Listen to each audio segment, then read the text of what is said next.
Fascist Awami সরকারের পতনের পর অনেকেই মনে করেছিল দেশে খুন, ধর্ষণ, রাহাজানি সহ অন্যান্য অনেক অপরাধী বেড়ে যাবে, দেশে একটি গৃহযুদ্ধ বেঁধে যাবে। অনেকে এটাও মনে করেছিল ফ্যাসিস্ট সরকারের সীমাহীন দুর্নীতির ফলে গণ অভ্যুত্থানের পরবর্তী সময়ে দেশের অর্থনৈতিক ব্যবস্থা ভেঙে ১৯৭৪ সালের চেয়েও ভয়াবহ দুর্ভিক্ষ দেখা দিবে।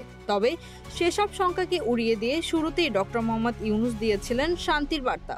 সবখানেই দিয়েছেন তার দক্ষতার পরিচয়। দুর্ভিক্ষ তো দূরের কথা, এখন দেশের অর্থনৈতিক অবস্থা অতীতের অনেক সময়ের চেয়েও ভালো।